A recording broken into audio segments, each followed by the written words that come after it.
Hey everyone, it's Nope here from the Grim Syndicate, and I'm joined with Scott, who you may all remember from the Discord as Scott. How do you Sklizot, right? Yeah, that's right. That's right. Yep. Perfect. And people have trouble with it, but it's easier than you think it is. Right. I can hear the right name, but sometimes when I read it, I'm like, it takes me a minute.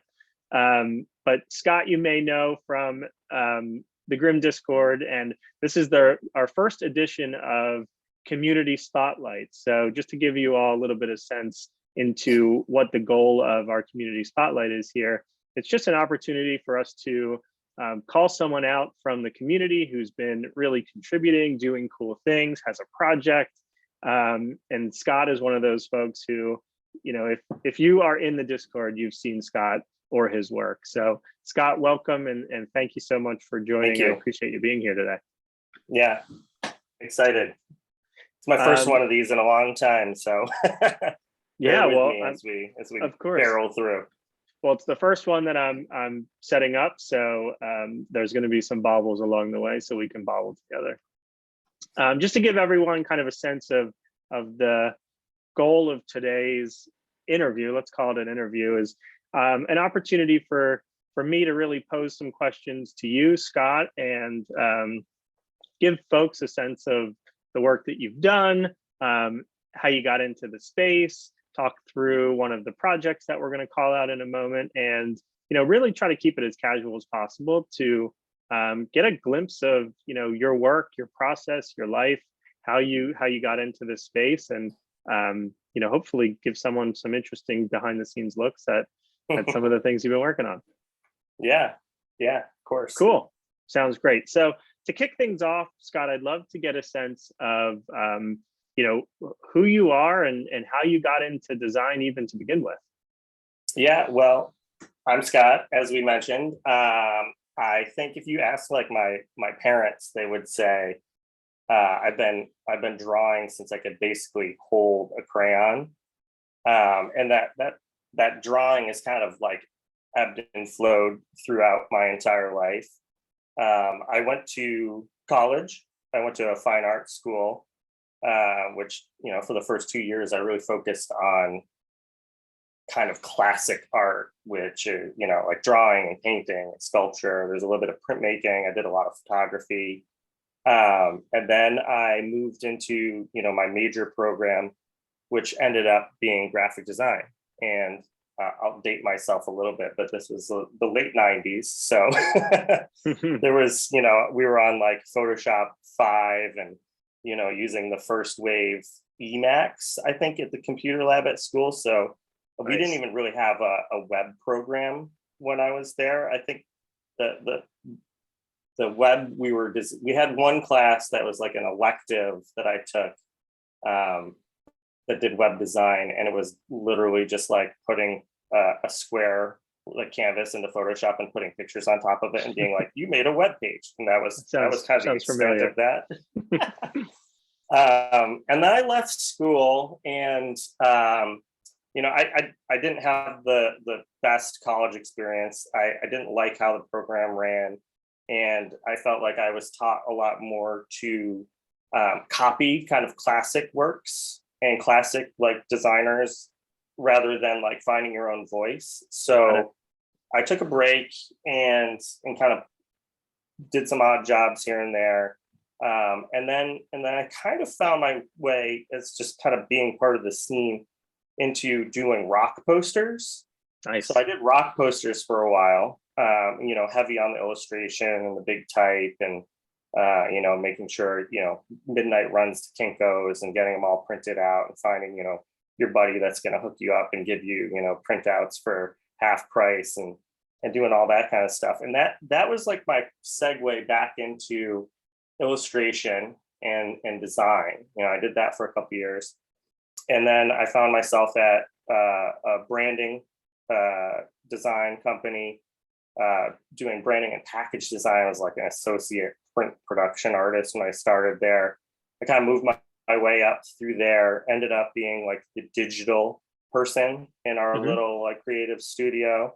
And then kind of leapfrog from there to an agency, advertising agency, where I was one of the first members of like the interactive department, which was basically like, you know, splash pages for big companies and flash banners, if anybody remembers or has the PTSD of creating flash banners from back in the day. Yes. I spent time there, and then I moved into tech, you know, and I just kind of found the product designer role, and that's where I am. That's my 9 to 5. Nice. You know, I lead product design, and I work at a fintech company, and it's great. That's awesome. Yeah, so that's kind of, you know, and then over the last, I think 2 years ago, I really, and it was 2020, maybe it was the end of 2019, I said to my wife, I'm married and I have one child, so I've got a little family here. But I said, you know, I think I really want to like get deep back into drawing. I've been doing like a lot of branding and logos and like illustration side projects and stuff. But I was like, I want to get an iPad and I want to see if I can draw. So I like made a commitment to myself to do it was a leap year in 2020. So I was like, I'm going to do a 366 one drawing every day project. So Nice. I bought like the cheapest iPad I could find and an Apple Pencil, because I was like, is this going to stick? Let's see how it goes.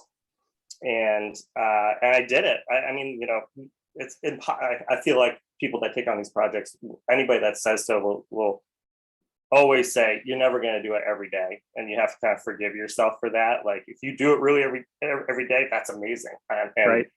And I applaud you. But like there's always I fell asleep before I did it, or you know, family Right. stuff got in the way. So, you know, 2020, I drew 366 weird little random drawings, and some of them were like amazing. At least I thought so. And some were complete trash of me just like scribbling something just to say that like I did it that day. And it was I'll be completely honest. It was a grind, you know, to get that all done. I got into this space where I felt like I felt a lot burned out, you know, after trying to do that. And I was like, out of ideas, and like I can't. So like I don't think I'd ever try and do that again. I like what I really wanted to do was to get away from this notion of like I have to crank a single thing out every day. Yeah. And come back to this idea that like I want to be able to take something and work on it over a period and like start rough and polish it and get it to exactly where I want it to be. And not have that just be like I shoved something in over a course of an hour in one night because that's the only time that I found available.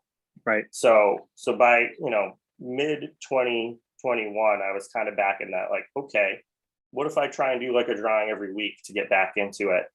And then and this will segue right into the how did I get into NFTs question. Yeah, perfect. You know, I followed Justin for, you know, a million years on Twitter and Dribble and Raji as well. And, you know, I saw him, you know, NFTs were like the buzz, you know, everybody's talking about NFTs. I see all sorts of designers talking about NFTs, and I see Justin post, you know, his first little like snippet, like I'm doing an NFT project called Grim Syndicate. I can't even remember, like, I think it was in, you know, early September of 2021. Yeah, that sounds right. And I was like, oh, this is cool, and I'll check this out. And then I think, you know, like maybe a week later or something, it was like, I stood up a Discord, come join, be one of the first 200 people. So I was like, sure, why not? What have I got to lose? I'll go check in here. And that's how I found NFTs. Grims were really the first thing that I minted. I minted two Grims on Mint Eve. And then I, you know, because I was part of the first 200, I got to mint my Golden Ancient with Lothar, you know, a week or so later. And then after mint night, you know, I just became immersed, you know, and I did some ETH NFTs. I got some Sad Girls bars and some cozy quilts, which I look back and I'm like, okay, that's cool. That's you tried that and it didn't really work. And then and then I was like back into the Grim world, you know. Yeah, that's awesome. That's kind of where the home base became, you know, Yeah, part of that yeah. community. And I think, you know, that's a similar story to others that I've heard, is that, you know, they had a loose correlation with Justin, or a following with Justin, or even, you know, Raji a little bit later, but it was an opportunity to sort of come and see what it was all about. And I've heard from a lot of folks that this was, Grim Syndicate was really kind of their first foray into NFTs. And, you know, the one thing I wanted to ask you about next was specific to kind of like the artist community that's really blossomed within the Grim Syndicate, you know, whether that was an early goal of Justin's or if it happened sort of organically. I'm unsure, but I'm glad that it happened. And one of the things that I think is really cool about it is that we found all of these incredibly talented individuals that have joined and really sort of found camaraderie through like shared interests. And art and design is certainly one of those things. So can you tell me a little bit about, you know, how, if that resonates with you, and then maybe how that led to some of the derivatives that we see up on the screen? Yeah, I mean, there's like the Grim community. It's kind of mind blowing how so many creative people kind of ended up in the same spot. It's like, yeah, it's wonderful, and like the stuff that people share is just, it's across the spectrum. And you know, we got Sully doing music. You know, we've got Betsy showing watercolors. You know, there's pixel art in there, and there's, you know, there's that Valentine's animation that popped up. I can't remember the person's name that did that, but like there's just so much cool stuff going on in there. Oh, and then there's the 3D Ninja Turtles. Yeah, right. There's like so much wild stuff coming through. I think, like, so you can see up in the top left, you know, the first thing I did was I just tried to draw my own ancient. So that's I'll just zoom in on that one. But this is like the Genesis Grim derivative here. This one I just did, you know, because I wanted to take a peek at it. I think I shared it. I don't think it got a lot of traction. I think it was still early, and I don't think there was even a community art channel in there. I think Detrick saw it and was like, I want one. And that was about as far as that one went. But then, you know, the whole, like, honestly, the whole journey for me started with this one that I did for Explorer. He was doing the pixel Grims, right? And I wanted one. You know, I was like, these are so cool. And I was like, you know, I hate asking people to do things for free. So I was like, hey, if you do a pixel Grim for me, I'll draw your Grim. And he was like, cool, sounds good. And here we are. Here's the first like derivative I did for someone else in the community. And it was for Explorer, who is, you know, he's just, you know, he is the Grim Syndicate to me a lot of the time, because he's the voice, and he's always around. He's always helping people. He's always doing really amazing things for the community. So, you know, he's up there in the he'll be written into the ancient stone tablet Lordrum has in the back of his closet as one of the heroes of the Grim Syndicate. I agree. But then, that's awesome. I did that, and then I tried to piece it together last night to remember, and I was like, kind of got most of the way there, and I'm still like trying to remember exactly what happened. But I think I had just listened to the Coach Scotty and Justin podcast, and I was following Coach Scotty, or he was following me. Somehow we got, you know, paired up, and let me tell you, he is amazing, and like we've developed like a real friendship between us awesome.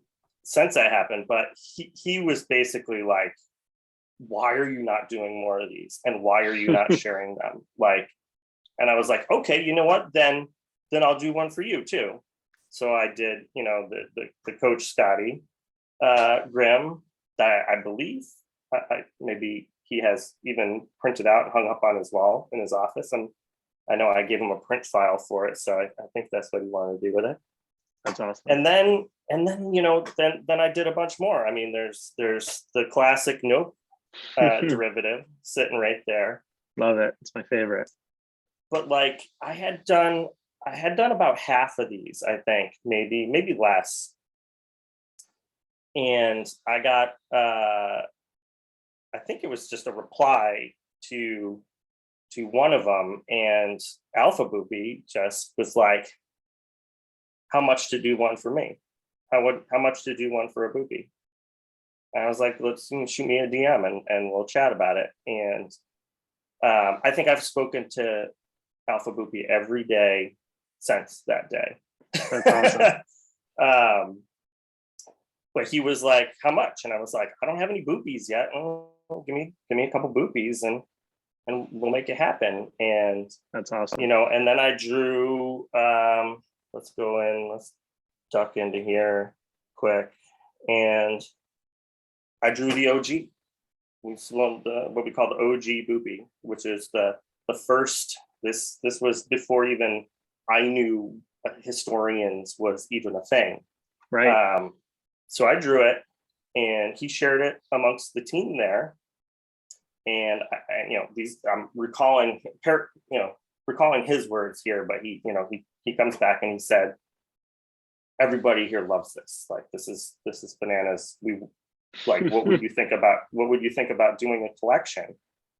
And I was like, I don't know. Like, tell me more. Right.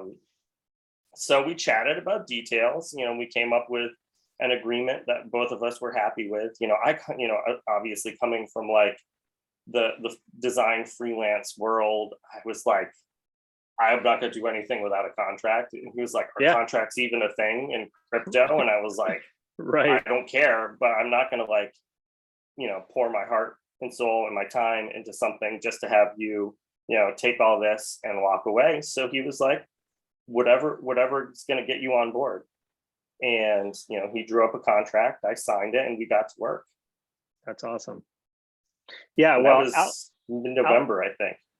November. Okay. I mean, so Alpha Boopie has been such a supporter of the Grims, which I love. And, you know, he was a frequent of the community art channel. So I'm glad that, you know, that's where that connection was made, which was pretty incredible that Grims led to the Historians Project. And I have a whole bunch of questions on Historians, you know, itself. And I love to see the OG here, and I love getting that glimpse into, you know, how that initial connection was made and how that kicked off. So why don't you give us a little sense of maybe some of your process behind Historians? Maybe why don't you give some folks like kind of an overview of what the Historians Project is, in case they're unfamiliar with your project or unfamiliar with Boopies in general. And then maybe I can ask some specific questions and get some looks, you know, behind the scenes as to how you even went about creating such an incredible derivative collection. Yeah, so Historians is, you know, if you think about, so Boopieverse, you know, Alpha Boopie's trying to create, you know, in his words, the next Disney, you know, and it's, you think about real Disney, and they've got the Disney classics as one kind of arm, they've got Marvel as another arm, and they've got Star Wars as another arm, and they've got, you know, whatever else, you know, Jumanji or whatever stuff that they're slinging these days. But he, you know, he's trying to look at Boopieverse as kind of like Boopieverse is the umbrella with, you know, these pillars or brands underneath it. There's Boopies, there's Ragtags, there's Ghoulie Gang, and what he wants to do through the Historians collection, as a Historians owner, you have access to one of the DAOs he's put together, which is, its entire goal is to onboard artists and existing projects that might need like a little bit more support or a couple more eyes into the Boopieverse as, another one of these pillars. So, hypothetically, like you could, it's not going to happen because Grim is, successful, but like if Grim was not doing great or just wanted to, merge communities, historians might look together and say, I think we should try and pull Grimm's in, so Grim could be, part of the Boopieverse lore. And the whole idea is like, the original Boopies are all out trying to, or the Gen 1 Boopies are all out trying to search for the original Boopie. Right. And while they're out searching, they're making all these discoveries. They're finding the ragtags, they're finding the ghoulie gang, they're like kind of jumping through time portals and universe portals, and they're going to discover more stuff. And the historians are the ones that are there to keep track of these adventures and tell the stories that come back from like these Boopie adventures. So that leads to the second DAO that you actually get access to by owning a historian, which is more around the publishing side. So telling the Boopie story through comics and kids books and TV shows and like figuring out what to do there. So historians has a really cool utility where you have access to these two really kind of powerful DAOs within the Boopieverse, kind of helping the trajectory of what goes on there. Super cool. Yeah. So, I mean, that's a lot. And I think it's super in depth. And I love the vision that Alpha Boopie has. I think that's really interesting. And I love that it gave you an outlet to really explore. What it feels like to me is you kind of took a lot of the explorations that you did with the Grim derivatives and put those very specific learned, I mean, clearly you had those skills ahead of time, but some of the things that you've learned through that into an NFT collection. Can you tell me a little bit about, some of the findings that you had with regards to creating a collection, as big as it is? Can you remind us how many pieces it was? And then can you talk a little bit about some of the interesting things that you found just creating a collection where there's so many variations and attributes that need to work together in kind of harmony? Yeah, so there's 5,500 total historians, but I think based on the attribute count, which I created, I think there's over 250 unique attributes. Awesome. I think that nets out at like 12 billion possible combinations or something absurd. That's incredible. I actually had a thought as we were doing this that was like, when you think about that number, how large it is and how small in comparison 5,500 is, while it feels like a big collection, it's actually, a fraction of like the total amount. And the thing that I kept thinking about is like, what are all the cool things that we didn't see from the combinations? There's like so many possible things. Like I can make a whole bunch of cool ones because I have the pieces, but like the beauty is like in the randomness that shows up and like what truly random things appear in this kind of unknown space of like what didn't happen. Yeah, of course. But like, it's my guidelines from Alpha Boopie on creating this project were, one, that it has to have a torso, and two, I think his words were, you need to get weird with it. I think that was guidelines. Yeah, that's the only direction I had when I started. And so I just I went to town and just, came up with as much weird stuff as I could. I started early trying to create a spreadsheet with ideas that later moved into just a Notion checklist. I tried to put together like a mood board in Figma to look at like ideas. I think I ended up with 4 things in it, and that didn't end up being like super helpful. So I mean, it was really just like a lot of scribbling, and picking out like we knew we wanted to have like pop culture references. So that's why you see things like Ninja Turtles and Pikachu and Master Chief. And, you know, I looked at a lot of existing collections and said, you know, like, are there cool attributes that we want to leverage here that people tend to kind of move towards and, you know, end up with 3D glasses and pirate patches. But the rest, you know, like the Iron Man armor, you know, I collect little Lucky Cat kind of figurines. So there's some Lucky Cat torsos in there. But it was just kind of like, you know, what could I imagine that evening? I basically, you know, I've got a full-time job, I've got a family. So Historians was, you know, 8:30 p.m. until I couldn't keep my eyes open any longer, you know, at night, every day, except Saturdays. I took Saturdays off, gotta have one day off. And from like mid-November until probably a week, maybe even 4 days before we minted, you know, I was still drawing stuff right up to the end. Because I think, you know, one of the things that I picked up on early from Justin in Discord was, and one of the things that makes Grim so successful is having a wide attribute pool makes for a more unique collection. Yeah. So I wanted to make sure we had, like, you could look at a screen full of historians and find it hard to find two that were like even remotely close to each other.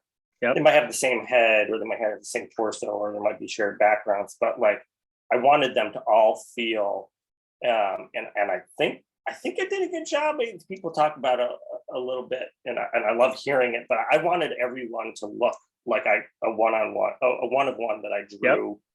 As, and you know, I want people to go like, wow, did he draw 5,500 of these things? Wow, that's crazy. Right. So that was the goal, and that meant just like making a lot of stuff. However, I could come up with the idea, making it, and it was, you know, a mix of maybe I saw something in my day, you know, while I was at work that was like, oh, that would be a cool attribute, let me write that down. Or maybe I was just like literally scribbling something into shapes, and I was like, oh, this could be weird. You know, and I think, like, you know, some of the stuff you see in there is definitely weird. Like you can see on like I don't know if my mount, like you can see back here, like some of these, like the multi-eye things is like, yeah, that's weird. But it's like, it's just like me drawing, like scribbling shapes, and ending up with something that I felt like worked. I'm trying to find it in this. Let's see if I can get this one to show up here. There we go. So like those eyes, like, yeah, I love many eyes. Well, I think you definitely did a great job of, you know, going with a range of attributes and variations that definitely made the set feel like it was full of unique combinations. So mission accomplished on that one for sure. Thank you. I'm curious how did you start each day, each sketching session with an individual sort of a boopy head? Was that kind of like was there an outline and like a torso that you sort of worked on from each one, or did you more focus each day on sort of individual attributes and sort of working on the multi variations of those? Yeah, I don't know if there's any rhyme or reason to how I how I did it. I do know that, like, you can see, I'll open up this first one here. Let me see. So there was this kind of, let me see, this shape that kind of translated through, but these are some of the first ones I did. And honestly, like, I tried, and let me put these shapes together. You can see the difference there. There's like some size differences. These early ones that I tried to do, where I tried to like make them like different animals, caused by far the most problems for us, because I didn't use a template or Got like it. a standard shape. I really thought I was going to redraw each head every time, so they Yeah. would all be like just a little bit different.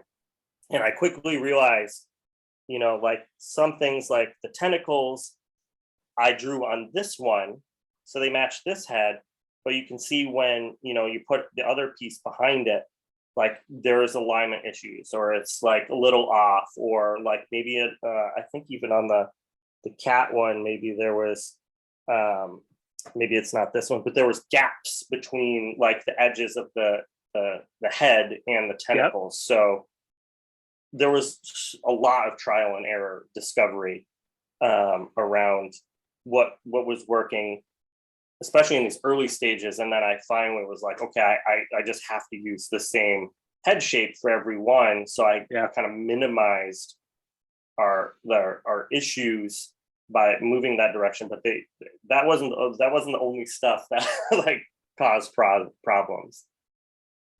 Yeah, I can totally imagine. I've been messing around with some kind of unique combinations myself, because I've just been super intrigued by the randomization of it all. I think, it's such a special element to add to any collection, where particularly your historian collection, where, you've done so much incredible work, but then there's this sort of element of surprise where you start combining some of these attributes and these variants together. And it's almost as if your art kind of transcends what you're initially envisioned to create, and art is sort of happening that you would have never expected. I mean, I think that's a really interesting thing about the randomization aspect of NFTs in general, but particularly the historians collection. Yeah, I mean, there's still some that I see, like, it's really hard to review all 5,500 of your own things. So like when we were doing the kind of QA process on it, I started at the beginning and Alpha Boopie started at the end, and we met in the middle. So he reviewed like the back half and I reviewed the front half. So there's still like occasionally one that like will pop up, or I'll see like show up in the sales bot, or somebody will post in like the show off channel in the Discord. And I'll be like, whoa, I never seen that one before. That one's really cool. Like, or that's like, cool. I'll see some where I'm like, if I caught that one, I probably would have pulled that one out, because it's not really working the way I want it to. Yeah, that's really cool. It's endless discovery, because by the time you've seen them all, you've kind of forgotten about the ones you've seen early, and they pop back up. And, sometimes the ones that you never wanted to come together are the greatest. And sometimes the ones you think you're like, I really hope this like kind of all generates together, this sometimes ends up being like a little bland or a little boring compared to like what you thought it would be. Yeah, I love that about it. And I think, it kind of harkens back to the fact that you did a really great job with regards to leaning into the attributes that you leaned into, because I think there are so many interesting combinations, and they all just work incredibly well. And I particularly loved seeing how, through the mint process, certain people really were drawn to certain attributes, and then suddenly they begin to sort of build this almost kind of like inherent rarity just based on the interests of certain people. Like, oh, the rainbow skin, I want to get a rainbow skin. Then suddenly you see them all selling, on secondary at the same time. And it's just really interesting to see. So I think that is the, the underlying factor that you've really done a good job, because people are interested and they're finding things that they relate to, and, they're spending real money on them. So that's a really cool and noble thing. It still blows my mind every time I think about like the fact that people are actually out there like buying and collecting these things. Yeah, they're all like they feel like your kids at the end. Like you've been working so hard on them. They're like, I can imagine, little creatures that you've created, and you've got emotion attached to it, and so you're like, like super excited when you see like somebody sell one for a ton, and then you're kind of like, why did somebody sell this for like $5? Right. Yep. I get it. Well, it was really mint day, mint night. I remember was really fun. It was fun to sort of see everyone kind of the traction take place, and then suddenly like running up toward it minting out. It was a fun night. Yeah. I was happy to see it happen. Yeah, I'm glad you were there. I'm glad you minted a one of one. I know, I got super moment. lucky. That was fun. I never get that lucky, but I'm glad it was part of your collection. That was cool. I'd love to ask you a little bit about, some of the mechanics of the work that you do, of course, without giving away too many secrets, but can you tell me a little bit about, one of the things that truly stands out about your work is just your incredible use of texture and pattern. And I feel like when you zoom in really close, which I don't feel like enough people do with NFTs, but particularly with the Historians collection, I mean, the amount of detail that you manage to put into some of your pieces is mind-blowing, even with the Grim derivatives. Can you talk a little bit about some of your techniques? How do you find your brushes? How do you find your patterns? Where do you get your inspiration for creating your own patterns that you do? And I'd love you to touch on, some of the kind of the intricate line work that you do when it comes to, really zooming in on a piece and how you make some of those decisions and how you do that technically. Yeah, so the texture stuff is fun. And everything is really like, I don't use like overlays or block-ins. Everything is brushed in. Everything is drawn in a meaningful way. Like there's rhyme and reason to all of it. I'm trying to find like maybe one that I can open up here and see. I mean, the stone one might be kind of good because it's got like a whole bunch of stuff in it. And I'm a digital hoarder, so I've got like all the working files for everything I've done here. So they're, I'm also a bad layer namer, so they're all just layer 192, 193, 194. So you can see this section here is all the pieces of this stone base, and I can like start to turn everything off and get back to. So there's the plain base, and then there's like a texture that I wanted to use. I think it's like a spray paint brush, but I tried to make the stone look, and then stone is very varying, so there's another layer of texture on top of it to make it look even more stone. And then there's spray for the shadows, and then there's typically a spray layer for the highlights. And then there's accent highlighting, which is sometimes I use a noise brush. Sometimes I use like just kind of a blob brush to paint that in, depending on the look. Like if I want it to look smooth, then I'll use a blob brush. If I want it to look rough or textured, then I'll use a noise brush. And then there's the shadow accents. Then there's some more texture layered on top of that, and then we've got the mask, the face or the mask, whichever you think it is. And then there's some more texture layered on that. And then there's some even more accent highlighting. And then there's a pattern applied on top of that. And that's everyone is different. Everyone uses like a different blend of stuff that I've found. And it's a mixture of default brushes I've made, brushes I've found, brushes I've tried to copy from people, some brushes that I've bought out of packs. But that's kind of how everything gets put together.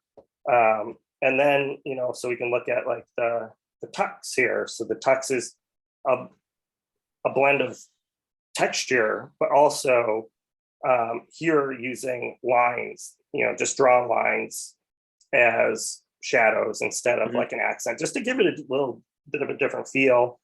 I don't know. There's like, I look at every single one as an experiment, how can I make this one look different than another one? And then we've got, one of my favorites is the glass base, which has like no texture on it at all. Yeah. It's just the outline and the glass. And then the gold base, it has very subtle texture because I want it to feel like a metal, a Mhm. very smooth metal. Metal still has a little bit of something to it, but not a ton. And then there's like the polka dot mushroom head, using my Procreate likes to freeze up all the time. Let's see. Well, I might have to reboot it here, but No worries. halftone textures, and like, I've got a texture that looks like burlap that I like to Yeah. use. And then there's like, I'm just gonna kick this thing out completely and come back to it because it is all hung up. No problem. Come back. That's the only problem I have with Procreate these days is some of these big files, they just sometimes Memory hogs. really, Yeah. yeah. And it's still kind of stuck where it doesn't want to, like, I can't pinch zoom anymore. That's we'll okay. Give it a second. Hopefully it'll catch up. But like, everything and the backgrounds were the most fun experiment. Let me jump out, and I've got like a whole backgrounds file. So all these backgrounds are all handmade. Some, I wanted some common backgrounds, but still like interesting ones. So there's some that are just textures, but then there's like these crazy ones. This is like, I don't even know how many brush strokes are in this one, but this is just me like taking a wet brush, painting a bit, changing the color, painting some more, changing color, painting some more, painting some more, painting some more, until I got to something that I was like, this looks cool. And I'll let you in on a little secret. This background was made from that last background. So this background is basically like, I threw this through the glitch machine, and I added noise, and I had halftone print, and then I like liquidate it and move it around, and then blur it, and then put some more glitch on it, and then just like work it, and like just completely destroy it over and over and over again. And to the point where I'm like, oh geez, this went too far. Then I pull it back and I try something else. But they've all like, there we go. Now we can pinch zoom again. But they've all been worked over and over and over. Like some of these really complicated ones, like maybe this one is also like something that was like probably pretty simple, but then I just worked it into, this destructive, glitched out, halftone digital pattern. That's cool. So I literally spent one night I realized we didn't have enough backgrounds. So that's why there's this backgrounds file that's like 16 just random backgrounds, just to like keep filling things out as I went through and tested stuff. What's really cool is that, even just looking through those background layers, they seem like there's a tremendous amount of variation between each of the layers and each of the backgrounds. But when you combine everything with the set has an incredible consistency across the whole collection where, you can just tell that even if things are incredibly varied, if you looked at them one-to-one, when it's all grouped together, there's consistency. There is super consistency from one thing to the next. I wonder if that has something to do with the randomization aspect of it, or I wonder if it's just that, you really just kind of started this and then saw it all the way through to the end, and you just maintained a very consistent type of workflow. And maybe it's just because it's your art, but even looking at this piece here, there's just so many different types of attributes that you're working on, but it really does feel like part of the collection. Yeah, I'll tell you one secret for consistency that I found is, and you can see it up here, scroll up to the top, is all the historians are made from the same colors. Oh, that's cool. Limited color palette. So there's, down to here, and that's it. That's with very few exceptions. Like, there's the neon green alien, and then there's like the colors for the Ninja Turtle masks, but and there's a couple greens that aren't in this set, but every attribute, even this like, Caladium style head that I did as like a tribute to her art, is primarily just from these colors, and using textures over them and shadows, and like the green is different because that's not in the set, but everything else is from that palette. So that's one way that I found like a really good way to like make everything feels like it belongs together, is because they've all come from the same palette of colors. That's how everything feels like it works when you just slap it on top of each other. Right. It feels like it's all from the same vein. Well, that's a good pro tip. So anyone making their own collection, keep that in mind. Limit your palette. Scott, so just everyone for FYI, in the event that we run out of our free Zoom time and our recording immediately stops, we'll just create a new one and then I'll somehow figure out how to pull them together. But for a bit of a pivot, Scott, I'd love to hear, what your plans are next. I mean, the Historian collection was a huge success, and I wonder, is the future for you NFTs? Is this something that you want to continue doing? I mean, you're clearly seem to found kind of a rejuvenated passion for illustration. Did this burn you out, or are you ready to do it again? This crushed me a little bit. Like, it kind of like I've been noticeable. I don't know if anybody's noticed, but I've been noticeably quiet for like the last 2 weeks as I just tried to like recharge some, and I've still been around, but not nearly as much. I've just been trying to like pivot back to some level of balance in my life between regular work and this kind of work and family stuff, and just like putting the phone down for a little bit more than I have been. But yeah, man, I have no plans on stopping. Alpha Boopie and I are always cooking on some random idea. We don't share things just for fun, so like you may have seen this pop up on my Twitter feed lately. I'm not going to go deep into what this is for. It's not going to be a new version of an existing collection, but it's the goal is for this to be something, so keep an eye out for that. Very cool. So OG found his pants and felt like comfortable coming back out. I want to be doing a lot more of these. I've got a number of ideas for big one-on-one art pieces. One idea that I've been trying to like get off the ground is doing a collection of pieces like this, but based on mythical creatures. Nice. So, Phoenix and Griffin, dragons, all sorts of like things of lore, but done in this style. What else do I have? You may have seen this pop up on my Twitter. I did see that.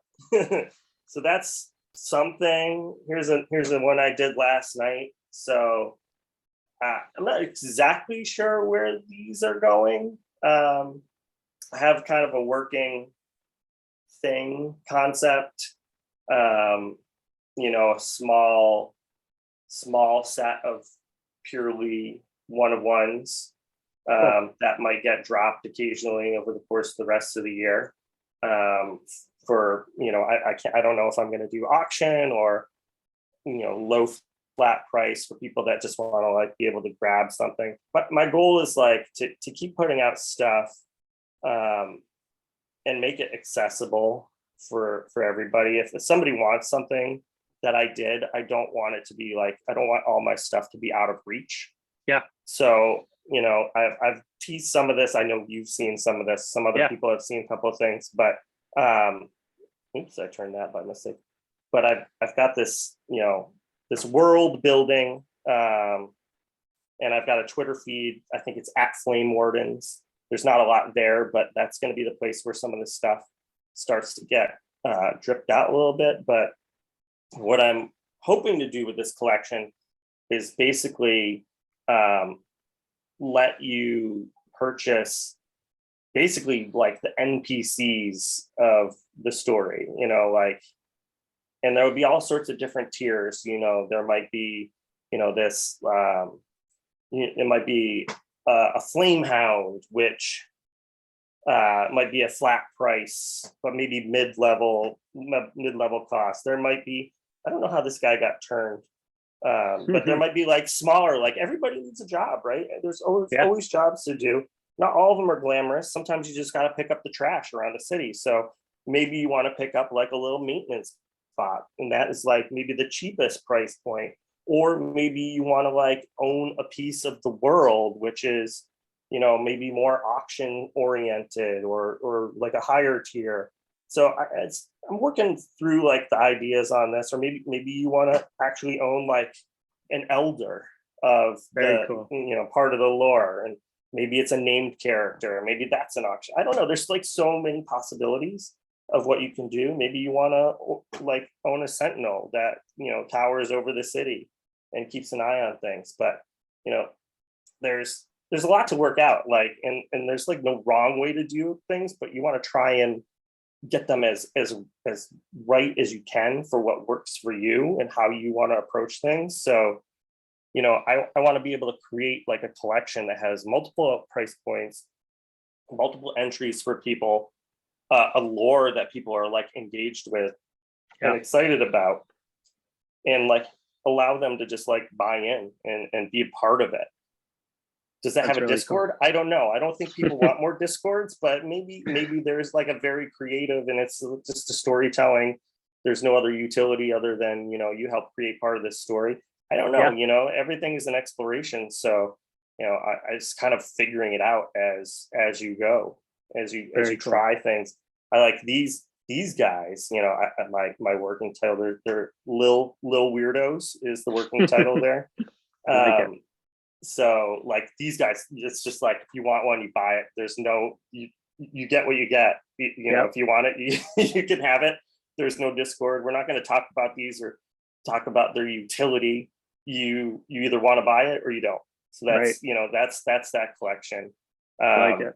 But the Flame Wardens one is probably something that's a little bit more evolved than that. And then there's, you know, then there's just stuff I like to draw. You know, I have an idea, like I actually tried to sell this on SoulSea like in October last year, and I don't think anybody really knew or cared because nobody knew who I was at that point, and I, you know, hadn't been deep into the community. But like, I have this idea. I've actually like polished this up some to make it a little bit more like feel like something that I did. But you know, another collection based on like your childhood and like childhood memories. And, you know, like it might be Ghostbusters, it might be Gremlins, it might be He-Man, or like, you know, I keep thinking like, I don't know if you remember, I'm dating myself even further, those little muscle men from like the 80s. Like I do. I had so many of those. Like maybe there's one piece that's just a huge collage of like all these like little muscle men, but like, you know, the thing that I want to do is just like, I want to make sure like I'm drawing what I want to draw. And if you want to be a part of it, then that's cool. But I still like, it's going to be something that I'm going to do either way, you know? Yeah. Maybe nobody buys anything, but it's still out there. And if people eventually want it, that's fine.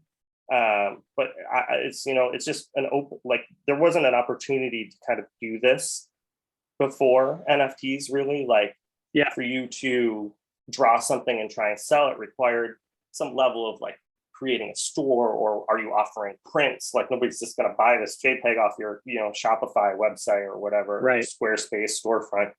So like, this is just like, you know, you can just put it out there and let people decide what they want to do. Do they want to be a part of what you're doing? Cool, that's great. Do they want to be a part of something else that, you know, they think is going to flip to 3x in the next 15 minutes and then sell it and move on? That's cool too. Like you get to do what you want to do. Yeah. And like, maybe it's on Solana, maybe it's not, maybe I try some other chains. I don't know. Like it's totally open, and it's just like a whole world of experimentation and exploration right now. Yeah, I love it. Well, thank you so much for running us through all of this. I mean, there's one thing that's, you know, perfectly clear with all of the collections here that you've shared with us, and it's that you are incredibly talented and you're passionate about what you do. So I wish you the Thank best you. of luck in whatever it is that you do next. And all I ask is that you continue to share it, because I love to see it and I love to see the process. So Yeah, of course, of course. Um, Twitter is usually the number one at this point for me for sharing outside of like individual communities. So Twitter will awesome. have the most sneak peeks. Sounds great. So what I'll do, Scott, is once we're done chatting here, I'll be sure to share this and share it along with all of your socials, and anything else that you want to kind of promote. We can get links out to all those things. I believe we'll probably stick this on YouTube, but I'm not sure what that format will be yet. Yeah, sounds good. Awesome. Well, Scott, thanks so much for taking the time. I really appreciate it. It was great to talk to you in person, and we've been chatting a lot, via text. So it's nice to actually get to hear your voice and get a semblance of who you are as a human. And I can't thank you enough for running us through this. I mean, I'm so happy to see the success of the Historians Collection, but I'm also happy to see that you're, taking your skill set into your own collections, and I'm excited to see what you do next. Thank you. Yeah, I'm excited to see what happens next year, because you never know. You never know. Right. Well, it seems like you have some great starts to a couple new directions here. So it'd be cool to see how you pull that all together. Awesome. Cool. Well, thanks again, man. I really appreciate it. And we will see you around the Grim Syndicate. It's for sure. Take All right. care. Thanks, Scott. You too. See ya.